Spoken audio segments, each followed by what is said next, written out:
I don't know what your relationship was prior to it, but you hook up with Owen Hart, and you guys really not just did well in the ring together. You became very close. And that was something, I met Owen. He came to Memphis in 91, I think. And, when he came, and I can remember just very spontaneously, because Lawler and Brett had their thing going on with the WWF/E. And so me and Owen were the sidekicks, quote unquote, to that story. But we had tag matches down in Memphis and around the loop. But no, me and Owen immediately hit it off. And then by this stage of both of our careers, he married, had 2 kids, and just, a lot of similarities. And Owen was, man, he was obviously, and anybody that knew him, he obviously great prankster, great ribber. Yeah. But just I've said it, and I always use this opportunity. If somebody asks me about Owen, it's just the human being.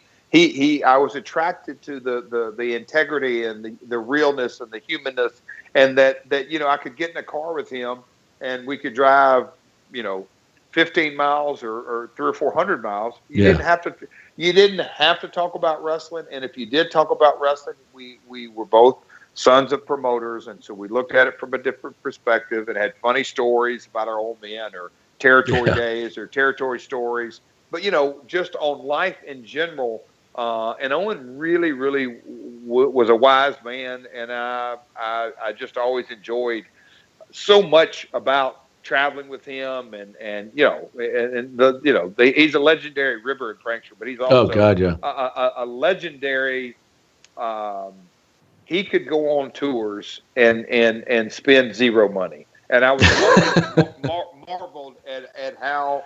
I thought I could save some money on the road. He made me look like a deadgum a moron spending too much money. But no, Owen just had so many. But he had perspective on life. Yeah. He knew that he'd rather save a buck for back home as opposed to spending it on the road. Yeah, he was thrifty, as they say. To say the least. That's a nice way to put it. It is. But that's the thing. I remember Owen. I mean, he was just the nicest guy in the world. But what I really, I wish more people knew that side of him, and he was gone too soon. That I think he would have had a tremendous career. But what I loved about him is that he, like you mentioned, he was a big ribber, but they were funny ribs. They weren't cruel. You know how some of the ribs go. But just some of the stuff that he did was just hilarious. I mean, you have any that stand out to you? Because what story that I always love to hear is the one about when Hacksaw was up in his hotel room, and that they told the story at the Hall of Fame. Yeah, Brett did, when he said, "Why don't you get your ass down here and whatever?" When he was trying to find a gym. It's like, and he did that stuff all the time. It was just funny. But any stand out to you that are? You can tell us. Well, and again, I'll leave that to the Hall of Fame stage. I don't like to tell because there's so many of them. But the spirit of his ribs, and that's where, the thing that a lot of people gloss over, and there's 2 things to me about Owen are, that he's a ribber, but his ribs were not only just hilarious, right, but they actually made people around. It made you not take life so serious in a real good way. Very, very, very not mean-spirited. And then the other thing is a lot of people, Owen in-ring ability. I believe that there's a lot of things that go his in-ring ability. He was incredibly athletically gifted, and being around the business, timing, just very, very, and WrestleMania 10 against Brett. He was just, man, Owen, he was just really, really, really super good. And a lot of times that gets lost as well.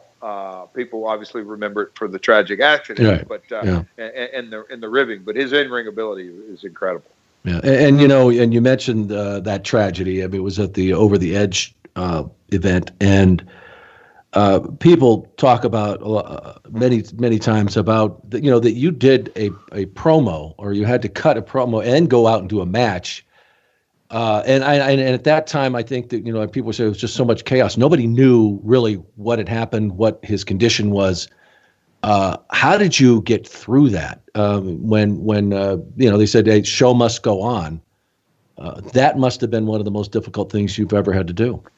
When I say going through the motions, that is something that just strictly instinct, because me and Owen dressed in that building in a really small, pay-per-view Sundays.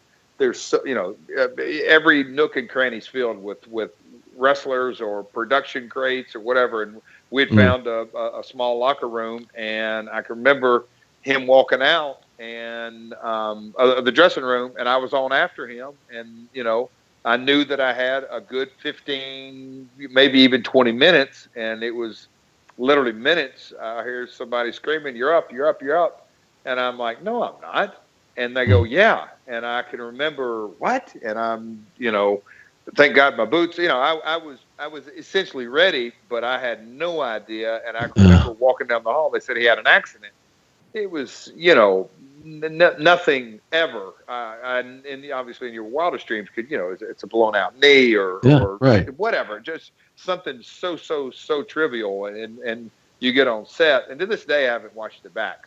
But you get on set, and then all of a sudden a mass of people come through, and there's a gentleman on top of Owen doing, CPR and compressions so I'm told the look on my face, all of it, it set in, and you realize it, and then do the promo and go to the ring, and that was the first, and at the end of last year, for those who know, they'll know what I'm talking about. For those who don't, they don't know. But I had some discussions and as a part of a treatment that was discussed very deeply and very privately, but I knew something was wrong then, because just the aura and the vibe, and walking through the curtain after that match, and the police car, they had it set up for me, and God bless them, they did. And, I drove immediately to the hospital, and I can remember one of the ER people walking out, meeting me and giving me the news. And it was just really, it's a complete tragic, in so many ways to this day, as it affects people. But, I like to remember Owen, the fond days and the good days, and know that God's plan is for him to understand, and some things we're not supposed to understand. Yeah.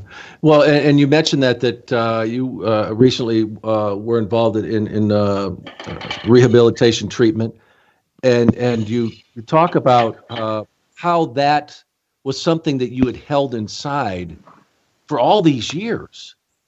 How did it hit you, and what did that unlock as far as a lot of other things that were probably you hadn't dealt with? It was part of the industry that it happened on a Sunday, Raw on a Monday, go home, go to the funeral, and go back to work. That's not normal. That's not healthy. It's not normal. And so there was a lot of things that I learned about myself, learned about life at the end of last year, and I'll call it, as they call it, peeling back the layers of onion, of our soul and our psyche. It's not healthy. You can call it stuffing, you can call it compartmentalizing. None of that's healthy. But I talked at length.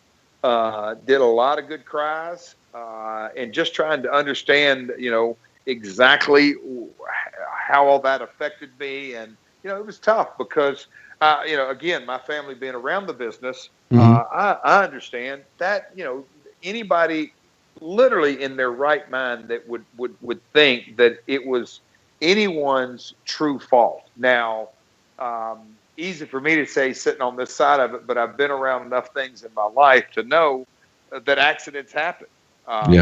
Could everybody been more careful? Yeah, absolutely, on so many levels. But it is a truly tragic situation that happened, and everybody that was a part of it that was dealt that hand, and everybody dealt with it differently.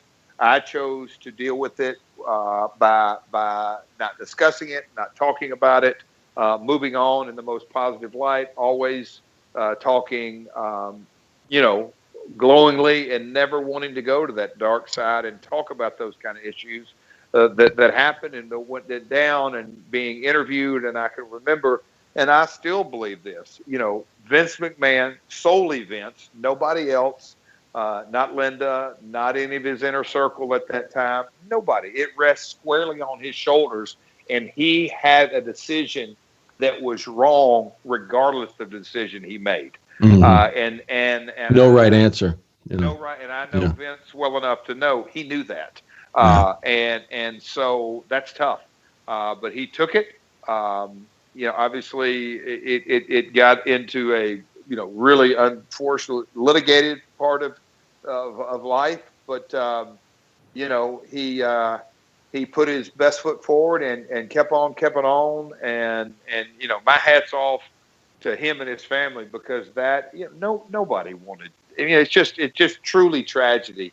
And how that's unrolled, now 19 years in, it's still a tragic as much today as it ever been. But I just hope everybody, like myself, because I know that I feel much better about the situation today than I did this time last year. And go ahead. No, I'm saying in a broad stroke, though, and you mentioned that specific incident, and that's something that triggered in you. But isn't that the business?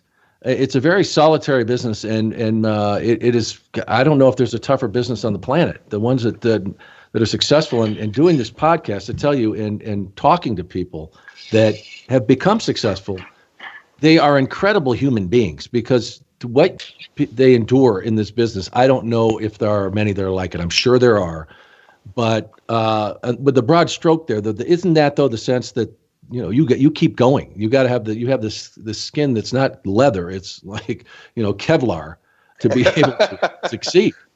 Well, and that is something that is I've got lots and lots of friends in the music business, and obviously growing up around sports, and I've got friends in professional sports, and we are neither. And sports have a season, and rock stars and country music stars go on tour, and then they come home. I don't care if they say they're on tour for 3 years. They take the winters off most of the time. There is a ebb and flow. Our business is, for the last 20-something years, Vince McMahon and his organization have produced Monday Night Raw. Mm-hmm. And that is a incredible grind, like no other business. It's like the nightly news. They even have a break on the weekends with weekend anchors. Yeah. That's the truth.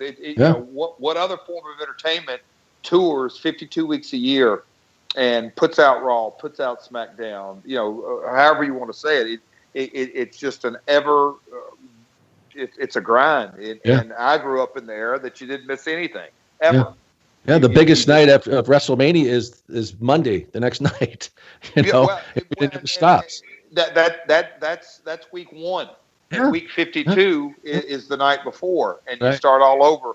And that is a grind, and that is something that, quite frankly, will eat you up and spit you out if you're not aware of that. And I'm grateful that I'm aware, much more so now today than I ever was.